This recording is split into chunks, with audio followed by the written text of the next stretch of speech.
Peter Crane said, and I vehemently agree, that biotech doesn't have the creative destruction energy that tech does.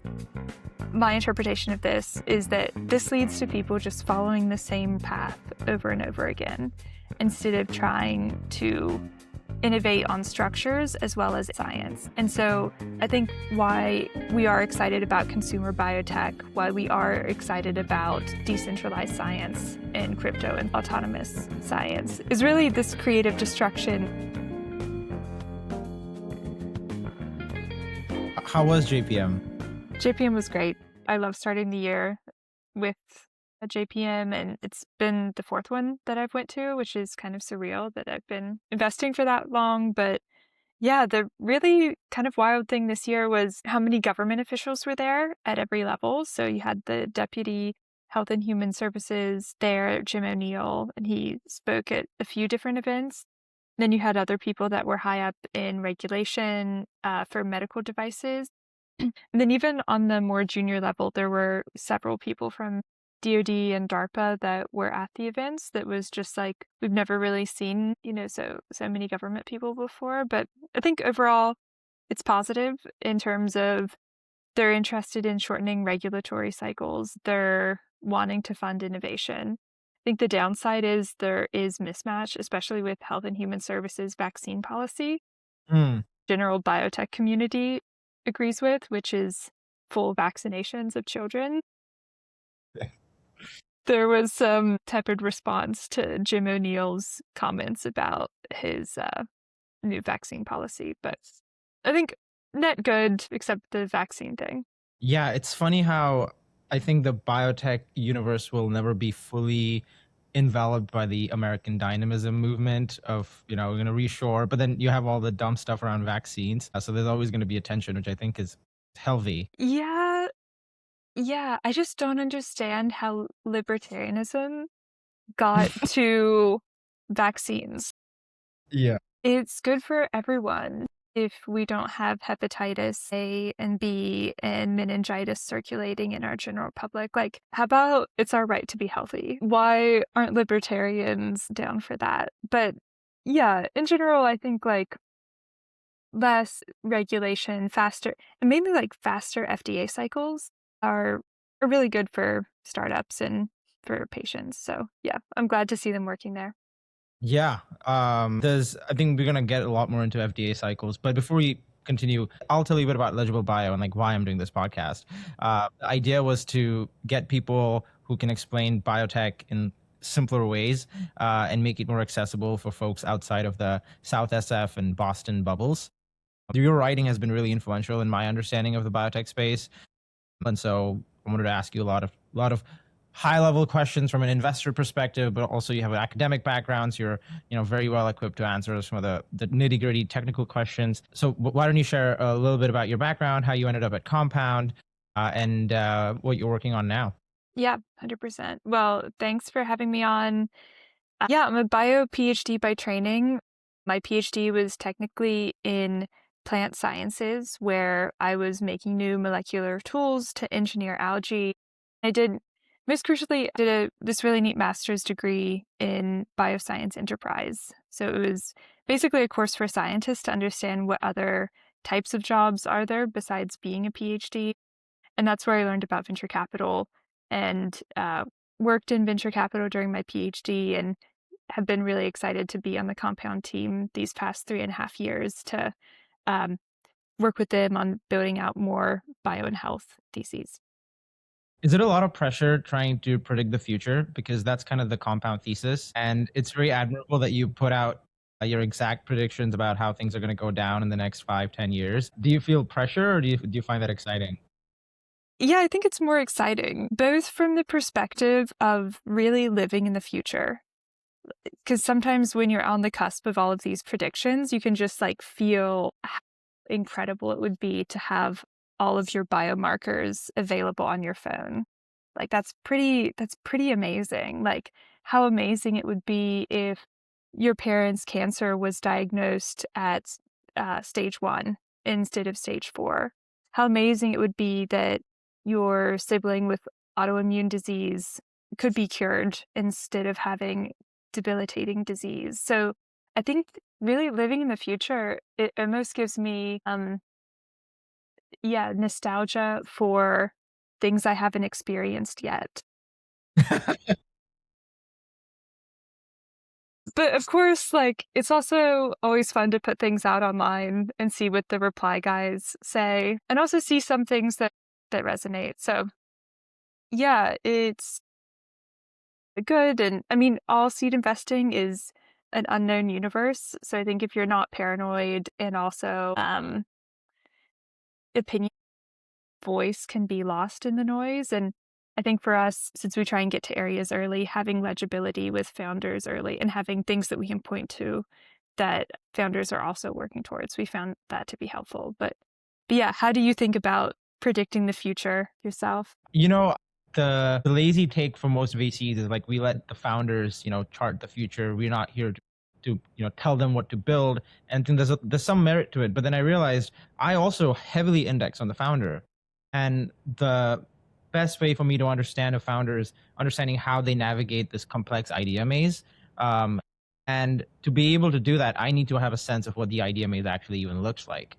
And so I need to understand the contours and challenges of biotech before I can go to a founder and ask them to explain to me their thinking. And so, from that sense, you need to have like an opinionated view on where the future is going to go and be very open to being swayed either way by an incredible founder who also has a really strongly held opinion and can challenge your views and push you. Um, and so that's how I kind of reconcile like the two different, I guess, schools of thought. Yeah, and to be fair, 50% of the time founders agree with us. 50% of the time they shatter our beliefs. Yeah. Um, yeah, what it does is like helps us go through the initial idea maze like they have. And of course, they spend way more time on these problems, so I I defer to them. Uh, but yeah, I agree. Definitely, my predictions of the future are more for discourse than they are for like being prescriptive. Yeah. Um, I was going to get to this later in the conversation, but since we're talking about the future already, what is your highest conviction view on how the next 10 years in biotech are gonna look like?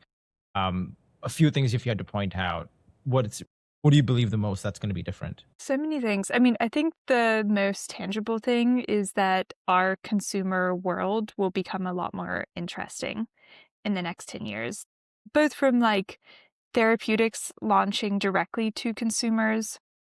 And you see versions of this with Lilly Direct, Pfizer also having a direct to consumer arm themselves, Hims, Roe. But yeah, I'm really excited about not just like therapeutics coming to people, but therapeutic like agents that are like being branded really well that actually change our health. So, like, what does a ZBiotics look like? So, ZBiotics is a company that engineers bacteria to digest alcohol in your gut, and you take it before you have a night out. And wildly, it really works. I'm very susceptible to hangovers, but whenever I take ZBiotics, I'm totally fine. But it's just like, yeah, I guess that would be my most provocative view. Like, right now, to be healthy is punishing. You have to, like, go to bed on time, you have to, like, eat healthy, you have to not drink. But I think the future will be like, we won't have the compromise of health and enjoyment as much as we do today. Yeah. I 100% want to believe, or mostly do believe in that view. So if that comes to pass, where you have a lot of these consumer surplus, interesting therapeutics, drugs, where does value ultimately accrue? Because in biotech, it's been a long pendulum swing between like platform companies and product companies. And I've kind of spent some time trying to wrap my head around what it really means. And it seems to me that the pendulum swings from product to platform when interest rates go down, when people get excited about biotech and plow a lot of money into synthetic biology companies like we did in like 21, 22. And now it's like, okay, no, these companies didn't pan out. Let's go back to product companies. How do you understand like the architecture of biotech writ large between product and platform?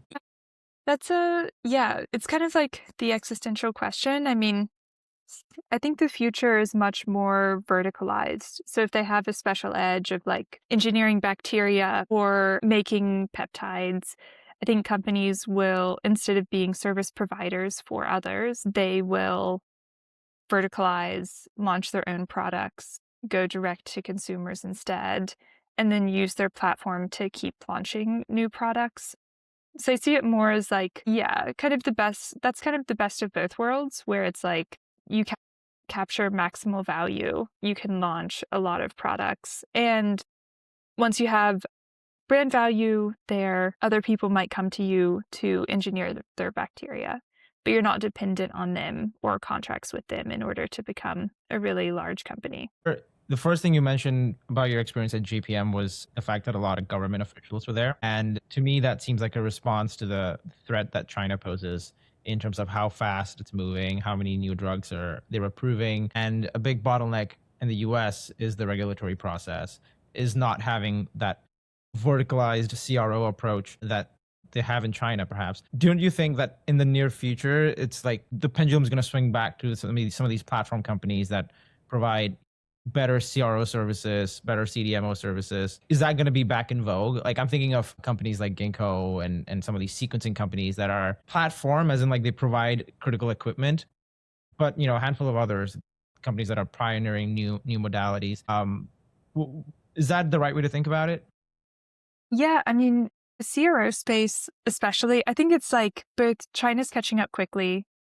They're patent breaking a lot of existing molecules and targets. And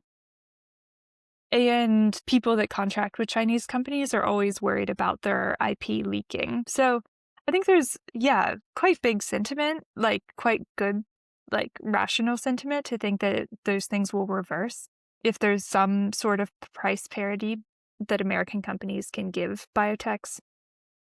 So yeah, I'm very bullish. And I mean, Ginkgo themselves have been very generative, how they've evolved for each different epoch of biotech, from synbio to more therapeutics approach, now with their data points service and more CRO type services. Yeah, and I think Plasmid Source, which does next day plasmid sequencing for biologists, DNA sequencing for biologists. What they've shown us is that if you have a great product and fast turnaround times, even if you're slightly more expensive, people will pay for that. Um, so I think like, yeah, we have a view that all along the stack from DNA sequencing to DNA synthesis to chemical synthesis, protein synthesis, that there's ability to usurp incumbents there and become really large companies in and of themselves. And especially in chemical synthesis, if it's things like making the supply chain of small molecules much more domestic versus like, heavily overweighting them to China, which they are today. Yeah. In 2022, you wrote that in 10 years there will be the equivalent of 20 Ginkgo bioworks. Do you still believe this will happen? Yeah, I mean, that's only $10 billion worth of market cap. So definitely. Yeah. Okay. Yeah. And Well, I think in 2022, Ginkgo's market cap was way higher. It was like something ridiculous. I don't remember the number, but I think that's the benchmark that you're going to be judged by. I mean, there is a history of CROs, even US CROs, being acquired for large sums of monies. Catalent in 2024 was acquired for $16 billion. Charles River, a big CRO in the US, is worth $10 billion market cap.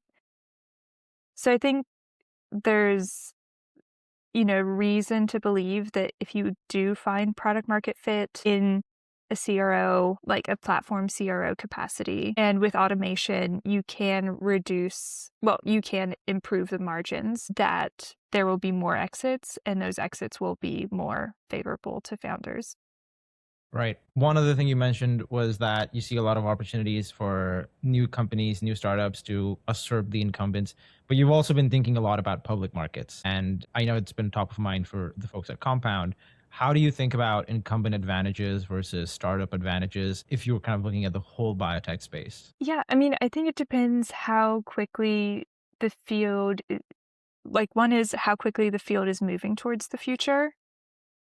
So in Eli Lilly's case, like, very, very fast, both with the Toon Lab to allow people to use Eli Lilly's suite of models as long as they share their data with Eli Lilly.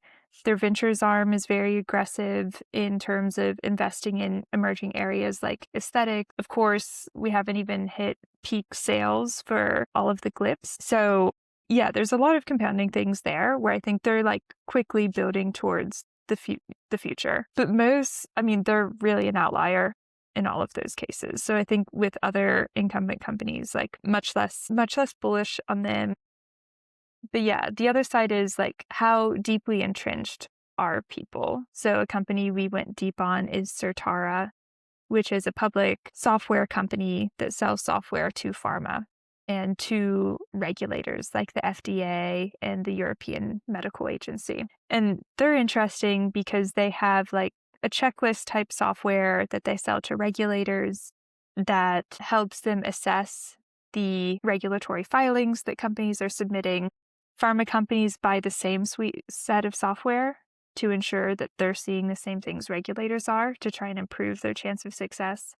And then from there, Certara upsells them on many different R&D products, anything from like toxicity or uh, PKPD. Yeah, I think they're special in that they have this really unique access to biotech regulators, and Mm. selling to them gives them an incredible like knowledge wedge within, you know, actual regulators and network effect from that to like everyone that's making new drugs. Yeah. That's another one where I'm like, they're not doing anything profound, but they're will be pretty sticky. And someone that usurps them probably should be selling to regulators as well to try and unseat their network effect. In some ways, their regulatory capture. So yeah, but going deep in public companies, like without reading their SEC filings, doing a memo on them, understanding their leadership team, their products, I wouldn't have as clear of an answer, especially for Certara. So I think that's why studying incumbent markets and public companies is important. And are you underwriting venture style outcomes in these publicly traded companies, or are you thinking about it differently? I, I'm I'm doing this right now for personal investing reasons, and yeah, I'm not underwriting to venture style outcomes. I'd be happy with like 20% a year. Yeah, no, that's doing great. Yeah. One thing I've been thinking about is how early stage investing often gives you like differentiated insight into public markets. That's been true in crypto for a long time, where that's my home. But I think it is true in biotech. I'm still not 100% sure, but I think there is like kernels of truth there. Have you seen that in your as you go about researching and learning? Do you see like some weird synergy between early stage investing and these publicly traded companies? Definitely, both in terms of like the opportunity set. I mean, for many public companies, they're still pitching the future of different. So Tempest is another one we've went deep on. Their main business is doing cancer tumor sequencing and then using that to help patients make the best treatment decisions possible. But they have cardio products, they have neuropsychiatry products. They could easily start sequencing immune cells and become an immunology provider as well. And yeah, their continued development of diagnostics in all of these areas shows that they're like pretty serious about expanding outside of oncology alone. So yeah, I think, yeah, early public companies are interesting in terms of like they're still pushing the edges of what's possible. And in some ways, that's like similar to startups. And yeah, although I will say biotech, a friend of mine said this at a party this past week, Peter Crane. I can't take credit for this. Peter Crane said, and I vehemently agree, that biotech doesn't have the creative destruction energy that tech does. Mm. And my interpretation of this is that this leads to people just following the same route path over and over again.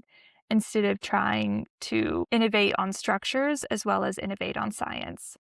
And so I think like why we are excited about consumer biotech, why we are excited about decentralized science and crypto and science, why we are excited about autonomous science is really this creative destruction view of like biotech is so inefficient with how it brings molecules to market, how it tests drugs, how it even gets to discoveries. Same with synthetic biology, who has had vanishingly few positive outcomes in the past years. So I think all all of that to say, like, I think we need more creative destruction in biotech.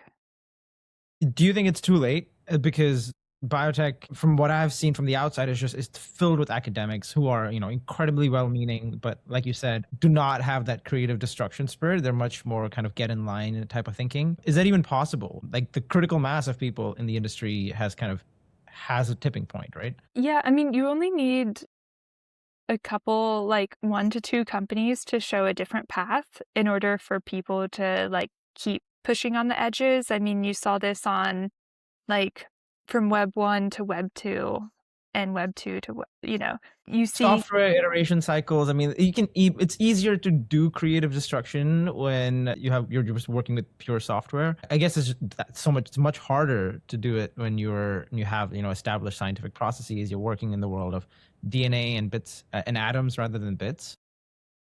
Yeah, but how science is done is still so inefficient, even though it is in the world of atoms. It's a 3-week turnaround time to get your sequencing results back. It's like 2 weeks to get the results back from your doctor. Patients have to work with doctors that they may not like, and the doctor doesn't trust them that they're feeling bad, or isn't compassionate. I mean, there's just like so many things that are still wrong with the system that I really don't believe that we're done iterating and making the best system possible. But yeah, I do think it suffers from like bloat and like bad habits learned in academia. And yeah, specifically in biotech, our training is that the training in biology, when you learn about evolution and the millions of years of life on Earth, it really gives you perspective for how small you are in the whole scheme of things. And that's like, I think, good from an ego perspective, but really bad from a founder perspective. Because, history has shown us that individuals can make real differences in the world. And, in biotech, this is even more crucial because it's like someone bringing a drug to market or making chemical supply chains even more safe. But yeah, biology, also doing a PhD in biology, you have supportive lab environments, but what you're actually working on is an individual research project. In many bio PhDs, you're kind of siloed away, trying to get people to care, get collaborators to care, get your lab colleagues to care so they can show you how to do new experiments, get your PI to care, and like just in a world where like all of the inertia is working against you doesn't give you the feeling of speed that you need as a founder. So I do think that there are like structural things that like pedagogical things and structural things that bioscientists are working against, but I think it's worth fighting against and challenging in like any way we can.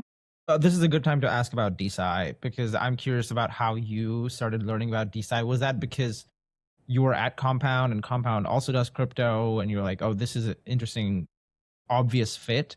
Or was this something you kind of arrived at through like first principles thinking, whatever that means? Because, in theory, like the two make sense. So you have novel funding mechanisms and you have novel science.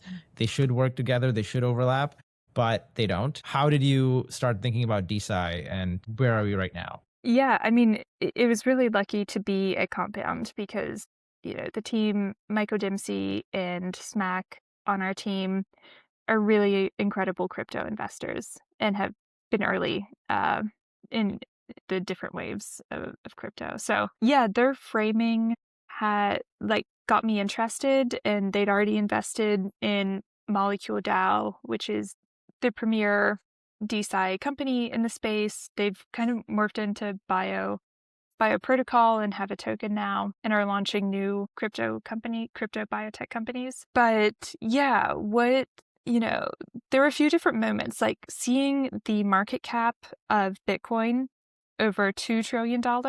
And when I looked, the market cap of Eli Lilly was $700 million.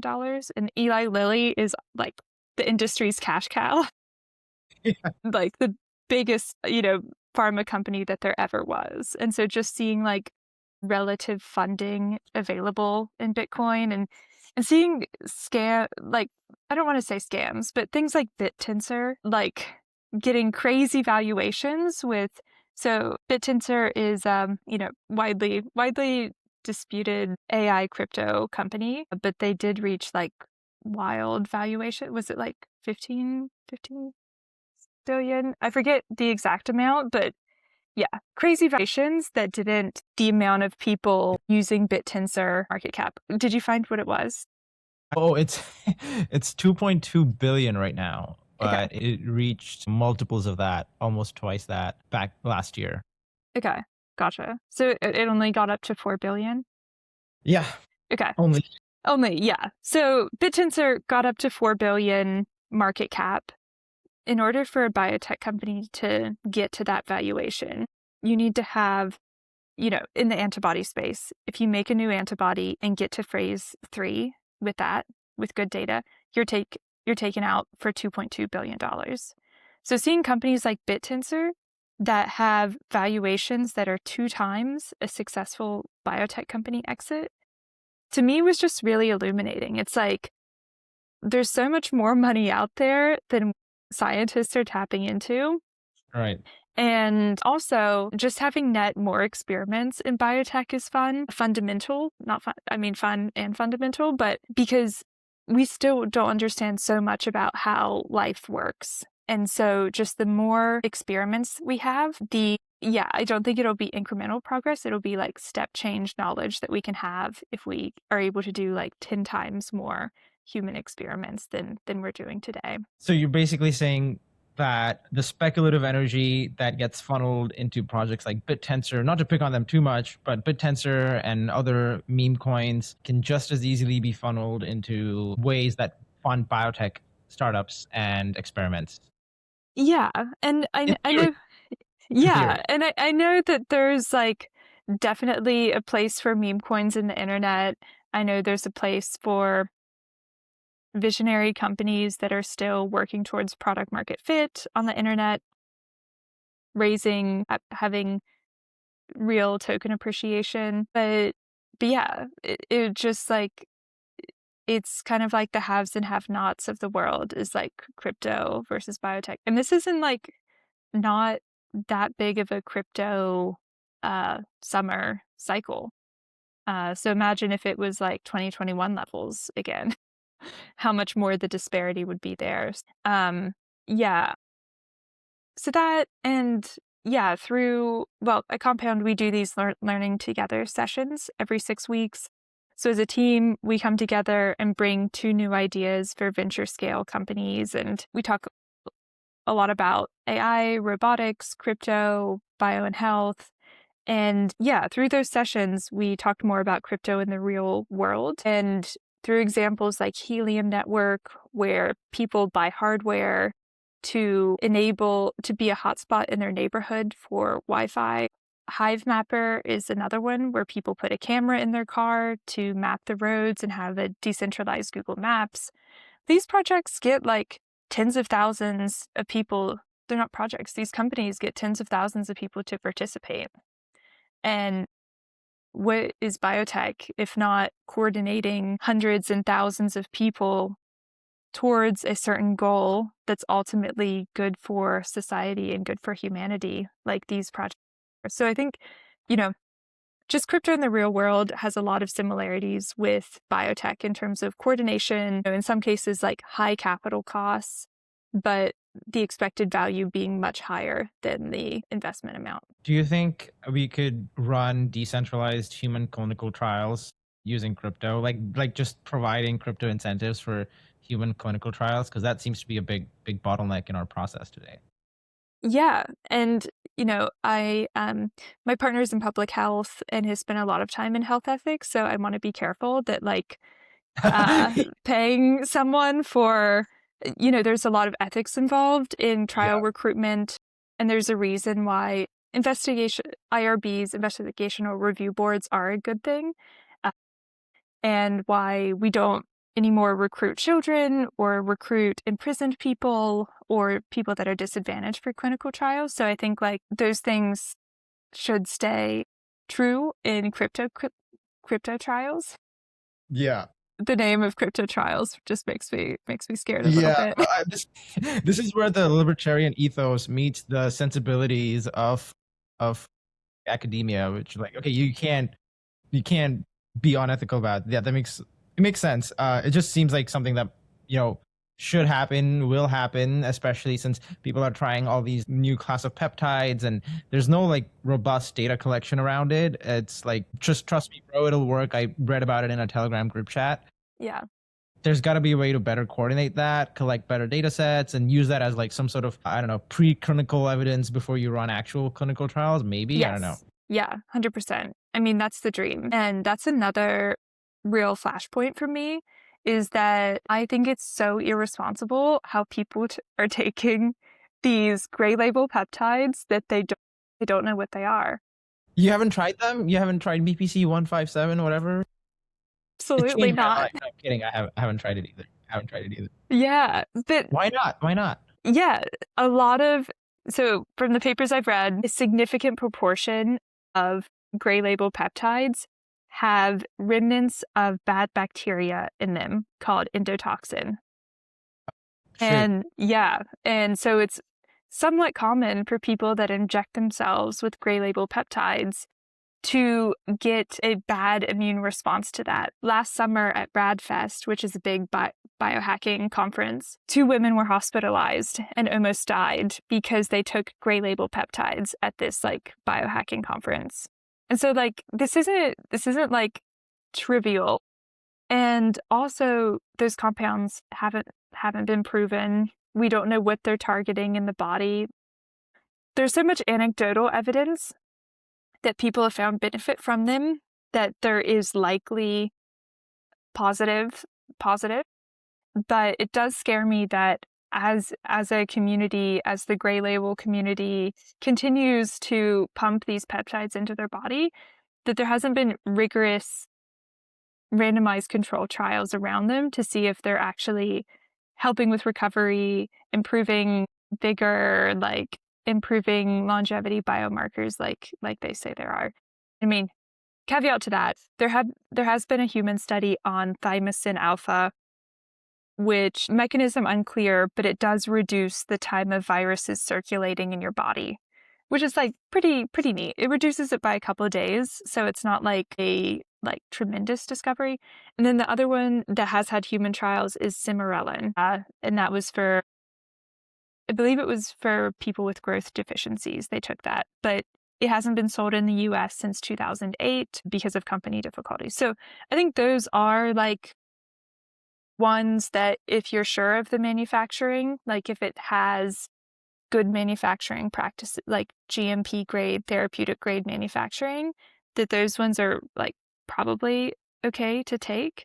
But yeah, where the gray market peptide stands today is just like really a wild west and very dangerous. But you see the tension between um, the espoused view of taking health into your own hands and uh, experimenting, increasing the experimentation cycles in biotech versus the need for safety and efficacy and all of these things. Is there a market driven way to resolve that? I think so. And I mean, I think it starts with, and this is why I'm excited about platform biotechs and manufacturing biotechs in the future, is like, Mm. how can you, step one, make all of these things safe? Make sure there's no endotoxin in them, no bacteria. Step one. That's already, if you can do that, you're already saving a lot of people a trip to the hospital. Step two, people are already taking these gray label peptides. So yes, how can you collect data around that? How can you have clear endpoints? And then how can you, I guess, continue to expand your knowledge base of like, it works for these people, but it doesn't work for those people. So yeah, so I think there is like definitely a path to that, but the fact that people take them today, and I know sometimes like board certified doctors are like prescribing these things. So definitely understand the paternalism involved in this, that it's like a lot of times through like really expensive doctors as well. So people want to trust them more. And yeah, I think there's opportunity for there to be a lot more rigor. And maybe that is like, yeah, incentivizing people to share data, making a new token based on that, and then like ensuring safety through good manufacturing practices. Yeah.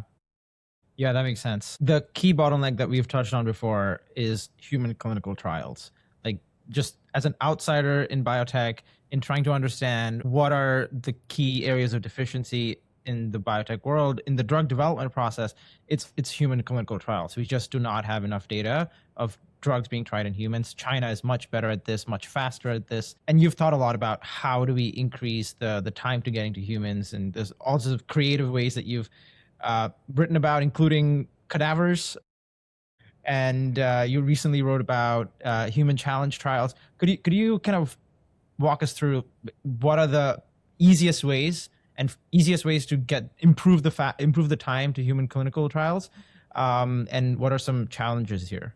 Definitely. And just want to give a shameless plug. I'm running an event on this with my colleague Mackenzie at the end of February in San Francisco. The event is called Rapid In Vivo Iteration, because we want more people to be thinking about this and using these underutilized pathways. But yeah, I mean, one of the really privileged things about being an investor is that you get an eagle eye view of a really large swath of early stage biotech companies. So you get to see like how companies are doing well or not, what data they're collecting, how that translates to the next round of funding.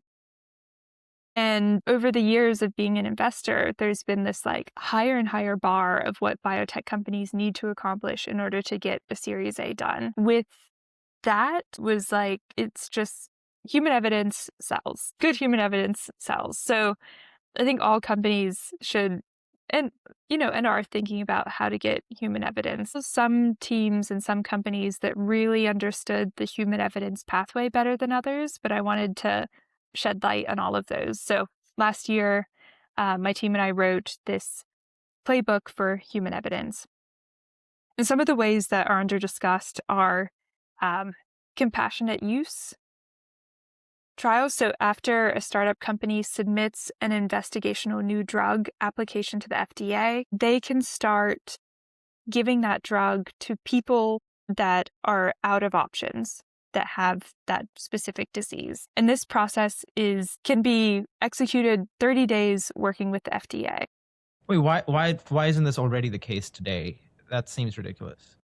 Why isn't it the case that, I mean, it is. Public companies in infectious disease, for example, Emergent Biosolutions has an option below their pipeline on their website that is like, if you're interested in compassionate use, please contact us. So Okay. in some areas, it's like, it's more common. It does involve paperwork on both the doctor's side in the hospital and the biotech company side, but the benefits are also like, could be very good. So yeah, it's not that no one uses these pathways, it's that I don't see startups frequently using these pathways. So I think as soon as you submit an IND, you should also be considering like how to get your drug into people with compassion. Like, how can you help people as best as possible, as quickly as possible? And like an option of that is compassionate use. Another really underused pathway that's specifically, it's almost like it's made for startups, is phase 0. And what phase 0 does is it's also after you submit an IND package, though a less rigorous one. You can dose diseased patients, but at sub-therapeutic levels. So this is interesting because, phase 1s, you're dosing healthy patients. Phase 0s, you're dosing diseased patients. When you're dosing these disease patients, you can do this thing called cassette microdosing, where you give them multiple drugs, basically your lead series of drugs, all at the same time, and see which one has the best distribution, see which one has the best target engagement. These won't be affecting the disease of the, disease patients, unfortunately, because it's subtherapeutic levels, but it's giving you an indication on the things, on many different factors that would make a drug successful, potentially successful. So yeah, and you get to test multiple different drugs at once in humans. So that's really, really, really valuable for startups, and I think underused. So those are like, how do you get drugs like in people? And another one, like you mentioned before, is brain dead cadavers. This one is very ethically complex as well. People that have been pronounced brain dead but are still metabolically active, sometimes their families do consent to them trying experimental therapies. Yeah, this has been something that I've seen, especially gene therapy companies do in order to get proof of concept that their gene therapy is traveling to the right part of the human body. But yeah, I definitely don't take it lightly, and I don't think it, like the other ways, I think compassionate use and phase zeros should be used aggressively. I think experimental drugs and brain dead cadavers requires a lot more consideration and care. Yeah, it's like very dependent on your startup company. Yeah, and a couple others are, yeah, most relevantly, these are all the ones I just spoke about are all like, how do you get your drugs into people as quick as possible? But an interesting one for how do you get efficacy data as quick as possible is with human challenge trials. So this is where you take a healthy individual, infect them with a disease like COVID or influenza, and then give them a therapy for that disease to understand whether there is any benefit of taking that antiviral or that vaccine. So this is used very, very widely in the infectious disease space. And what's interesting, these trials are $5 to $10 million. To do a normal phase 3 for a vaccine or a new drug is like, 70 million plus, more like 100 million plus. So what human challenge trials enables is for you to get an efficacy readout without having to spend $100 million, which is pretty darn useful if you're a startup. And from what I've seen from early stage infectious disease companies, they haven't always been aiming for human challenge trials, but I think it's a great way to prove out a platform and a molecule. How far can you push human challenge trials? Yeah, it needs to be non-lethal Yeah. viruses. So you can really, RSV, which causes common cold, influenza, cholera is one that they've done with human challenge trials. Actually, Emergent Biosolutions got a vaccine approved for cholera only with a human challenge trial, which is pretty interesting because if it's like, even if you don't make $1 billion a year, if it only takes 15 million to develop a drug, if you make $60 million a year, that's still a really good return on investment from what you've, had to invest to what your revenue is. So that's also what makes it interesting. If it's like, yeah, diseases like cholera, where like real phase 3 would be impossible, then yeah, human challenge trial could be all you need. Earlier last year, the FDA updated its guidelines around the use of organoids, where they wanted to push more organoids usage. Have you thought about, where organoids are today and how we're developing better organoids to better predict clinical results? It feels promising. It's like one of those things where you can just clone parts of the human body and test for, I mean, toxicity. That's the like low hanging fruit, but like you can actually test for efficacy through organoids. Is that something that's even in the realm of possibility? Yes, organoids have a really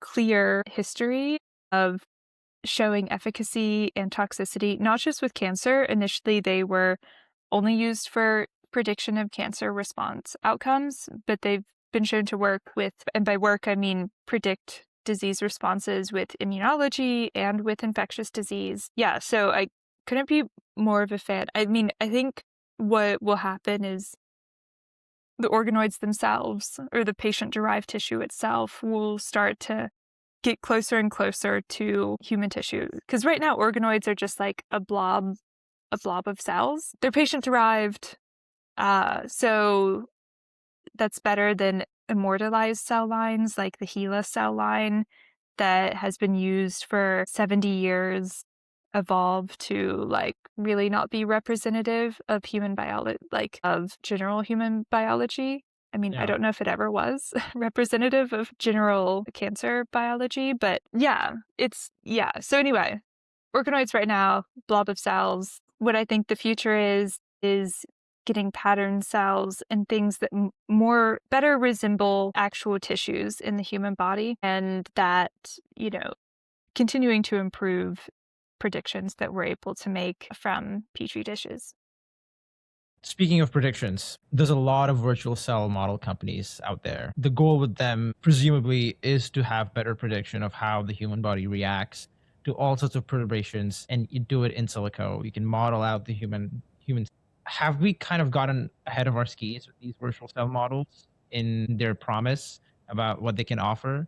It seems to me like the biotech world is becoming, bitter lesson pilled, and we're just trying to throw compute at these virtual cell models, scale them up, and kind of just pray that they're gonna predict human biology. But human biology, as we both know, is like way more complex. Where do these virtual cell models stand today, and are they truly meaningful? Everyone asks this, and I think short answer is there is more meaningful data that people aren't using aggressively as aggressively, and that data is population scale genomic evidence that we have through national biobanks. So there's All of Us biobank of at least 500,000 US people. There's a UK biobank, Finnish biobank, Estonian biobank. So in aggregate, this is like millions of people with their genome sequence, with their paired clinical health records. In some cases, their proteome and their metabolome. And the lesson here is that even one type of biomarker, like James Zhu just had a really amazing paper a couple weeks ago, that sleep, if you just do like analyze thousands of patient health records, sleep, you can predict disease onset for those patients, which is like pretty crazy. Yeah, that's insane. Same with one of our companies, Furon, analyzes national biobank data, uses that to best select targets and also find the right patients for clinical trials.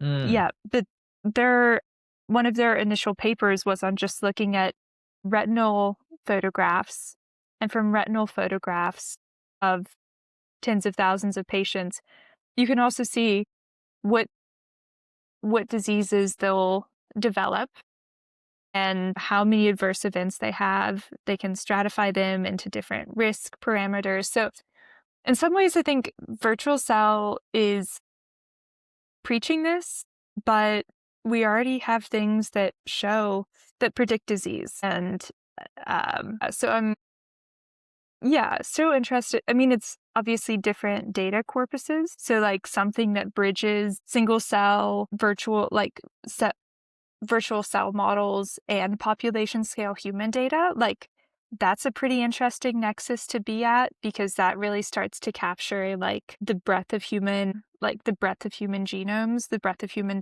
genetic diversity, and the corresponding transcriptional response to that genetic diversity. But I haven't seen people really working towards that, or even like, yeah. So I think it's like interesting, the ARC Institute work showed that they were able to find that BRCA genes, if there are mutations in those, that's deleterious to human cells. Not deleterious, but it's like decreases fitness for human cells. But I think there's I'm excited for, I'm just tracking it as well and excited to see what comes of it.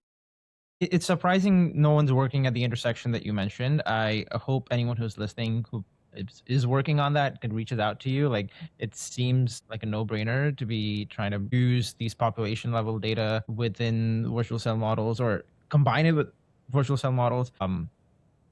Makes a lot of sense. I was gonna ask you about biomanufacturing. I don't know if you wanna jump to that now. It's kind of a break from what we've been discussing, but um, a while ago, not that long, just a few years ago, uh, biomanufacturing was heralded as like as this like break in industrial policy around the world, and it was going to rewrite the rules of geopolitics because we were going to be able to produce new sorts of steel, cement, etc., at lower cost, carbon friendly. What exactly happened with biomanufacturing? Yeah, I mean, the companies that were contracting the like central providers, a lot of the product companies died. There are companies that have survived this. So Solugen being the Yeah, best example, yeah. purportedly doing 100 million plus in revenue. What they do is they do cell-free manufacturing of commodity chemicals, make sure that it's a greener process in order to make those chemicals. Yeah, they've really been the breakout success, though. But by survive this, you mean just the macro cycle, and that companies that were building in biomanufacturing raised too much too quickly. The market kind of became disenchanted and realized it wasn't going to pan out, and the stocks tumbled and funding dried up. That's what you're referring to, right? Yeah. And, I think kind of like what you were saying with virtual cells, I mean, we go through these hype cycles with like many different technologies. And yeah, what we think a lot about at Compound is really like the first wave, most of those will die, but some will emerge. Fast followers, which we like really don't want to invest in, the ones that are like Solugen's raised $100 million, so I want to do like Solugen, but like 5% better. So like that's really not interesting. Then there's like the non-skeuomorphic companies that tend to look quite different and are really their own breed. And then there's like the final movers, the ones that like really study the market and everything that's happened before. And through that understanding, have the best product selection, hire the best people, understand exactly why they will win. And one of our companies in our portfolio is Wave AI. They do end-to-end machine learning for autonomous vehicles, and they are really a final mover. When they were raising, people thought, self-driving cars was basically a solved issue. But over the past 10 years, it's been really clear that it was not a solved issue. And it looks like Wave, has solved that. So I think, but understanding where you are in those hype cycles is very important. And I think, we even had, I think what we, in the early 2000s, we had another green, like Yeah. biomanufacturing wave. That one Yeah. was more like green energy. This one was more biomanufacturing. So it's not even like biomanufacturing was the first wave. So I think like there's really enough proof points where we can study that shows uh yeah, I hope this next cycle will be final movers because we understand a lot about the bioeconomy, what works, what doesn't, like how many startups die in, downtimes. And I think we can use that. Hopefully, operators and founders can use that to build lasting companies. What's the Wave AI equivalent today in biotech? Like, what is the hype cycle that's kind of nearing its end? People have kind of resigned to the fact that the incumbents have all the advantages, but you see something else. Is there anything like that in biotech right now? Yeah, I talked about it before, but I think it is like consumer biotech. Like Mm. that's very, very different, but I think will change a lot of how the world works. Another thing is like, a graveyard for startup companies is electronic health records and to make a new EHR system Yeah. because Epic is such a sticky incumbent. But I think actually now is very different because consumer health records will have much more richness and much touch points on people than clinical health records. So I'm Mm. really, really excited about like, I don't think it could be like only an, consumer EHR type company, but a company that captures consumer health records, I think could actually usurp Epic. What does that mean? Consumer health records? Are you talking about my sleep Yeah. data, my Sleep. steps, everything? Okay. Yeah, your continuous glucose levels, what you eat in the day, how that interacts with the diseases that you're managing, what your yearly function blood tests look like. Whatever capturing all of that data, that's so much more rich than what your doctor has about you. I used Superpower. They're like a function health competitor, and I couldn't wrap my head around how this is a real business because they made me go do a blood test and gave me some insight. And I got better insight from that blood test by just uploading that exact same blood test to ChatGPT and asking like, "Hey, what do I need to know? Can you go through my markers? What's concerning?" They put a really nice UI on top of it, but it certainly didn't make sense for me to get a membership or like be a repeat customer. I guess there's no real question here. Just like I'm thinking about how do you build that kind of consumer company? The superpower function health route is like, okay, we're gonna go the longevity route and we're gonna, help you improve your biomarkers in X, Y, and Z ways. But they don't have my sleep data. They don't you can connect it, but like I'm just trying to figure out where value ultimately might accrue. Like, is it that I should just go buy Apple stock, because they have probably more data than most folks? I think it'll be like a superpower type company that gives better more predictive biomarkers. So what superpower does and function health and all of these like LabCorp and Quest biomarkers, it's like lipid levels, vitamin levels, they test individual proteins, but it's not like they're sequencing your whole genome. It's not like they're looking at your whole proteome. And that's where things start to get interesting, especially with the proteome level, because proteins in your body are what makes your cells function. They're the machines of your cells. So yeah, I'm really excited about like what proteomics, consumer proteomics can give in terms of its richness, data richness, and health insights, and also like value for new target discovery. Because I think like that's when it starts to be interesting. Because Tempus, the company we mentioned earlier, what they do, cancer diagnostics, then they sell that data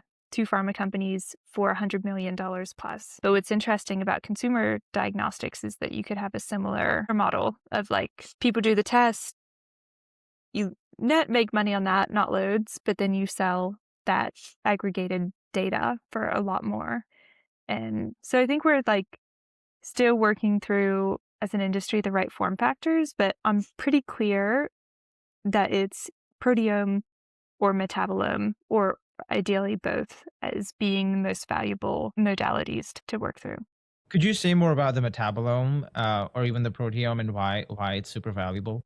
I don't Yeah, think I fully understand yet. yeah. So metabolites are just like, it's a catch-all term for all of the small molecules in your body. This is like the molecules that give you energy, like glucose. It's all of the factors and downstream products of that. It's like signaling molecules that tell your body that you're stressed or that there's an external threat. So yeah, there's like been initiatives from national biobanks to look at like different levels of modalities, and it's like especially the proteome has had the most published on it, that it can predict disease outcomes better than, well, I don't know about that. Like it can like really accurately predict disease outcomes. And I think just first principles, like it's what makes the cells work. Metabolome, also what makes the cells work. Like those things probably have more signal than your transcriptome or your genome. That makes sense. Yeah. Is there anything else you want to talk about before we close up? Anything that we haven't discussed? Anything that's been on top of mind that you're thinking about, writing about? Yeah, I'm writing about Looksmaxxers at the moment. Because of clavicular, that one crazy dude? Yeah. I mean, yeah, it's fascinating. I mean, I've been in the biohacker community a long time, but I think like what Looksmaxxers are, maybe for your audience, people, the stereotype is that they're men from incel internet communities that try to ascend by becoming more beautiful, basically so women will like them. Is that how you would define it? I actually think it's so that men would like them as well. Yeah. Oh, okay. Yes, go on. Okay, yeah. Good point. Yeah. So, yeah, but yeah, just the level of risk that they're willing to take, from like taking meth to like injecting, themselves injecting fat dissolvers in their cheeks. It's like, in for millennials, like our mantra is like get rich or die trying. For Looksmaxxers, it's like get hot or die trying. And so it's just like a really strange place for people to be at, I think. Like it's a strange ideology. So yeah, I'm just trying to understand that more. I think the peptide boom is derivative of that, where you're trying to health max, and health is becoming more of a status symbol. And yeah, I don't care about getting hollow cheeks, but I would like a lower resting heart rate, Hmm. metabolism. Is there like a biotech opportunity with Looksmaxxing, or is there a startup opportunity there? Is that how you're thinking about it, or you just expect it from like a societal? Yeah, I always have the lens of like, what does this mean for startups? Like, what does men even like, what does it mean that these Looksmaxxers are wearing makeup? What does that mean for the market size of the makeup world? Like, that's pretty interesting consumer behavior. What does it mean for like the companies that are making the fat dissolvers or the fillers? Like, pretty interesting in terms of TAM expansion if you have all of these young men that are using these products for, en masse the first time ever. I think it's like, thinking about it from that, I think there is like a TAM expansion in aesthetics that I'm really excited about. And yeah, I just like, I want to wrestle with like the societal like impact too with the piece I'm writing, and like how we got here. I'm excited to read it. Do you have any recommendations for things that you would want everyone to read? Essays, books, anything that has kind of shaped your thinking about all of this, that you think is accessible to most? Yeah, I mean, I think the best one of the best books I've ever read is called Tuberculosis is Everything by John Green. It's not related to Looksmaxxing, but it does do a great job of showing how diseases shape society, whether it's fashion, people becoming obsessed with germs because of tuberculosis. So, like, dress hymns rise, men start shaving their beards when tuberculosis outbreaks happen. Like, we get more windows in houses because people see a correlation between like closed air spaces and tuberculosis outbreaks. So, I think like the society is not governed, but is influenced by biotechnology, by the worst parts of it, with tuberculosis. Hopefully the best parts of it with people living longer. And I think like, yeah, interacting with that was like a really fascinating and like fun read, despite the terrible name of Tuberculosis is Everything. That's really interesting. Yeah, I hadn't thought about the architectural fashion impact of disease. Disease. Yeah. But I think with health as well, yeah, I think it cuts both ways of like disease has impacts, health it has impacts, like, and I think, that's broadly, I think pretty interesting for everyone to think about. Yeah, I mean, I think in if you go to Asia or Southeast Asia or wherever, I think there's people who haven't taken off their masks since the pandemic. Like people, it's just part of their fashion accessories, and it's become much more of a mainstay, which I don't know if I like, but that's one example, right? Yeah, yeah, exactly. Yeah. But thank you so much for having me on. Yeah, and thanks so much for taking the time. This was awesome. I really appreciated all of it. So appreciate it. Thanks, Rick.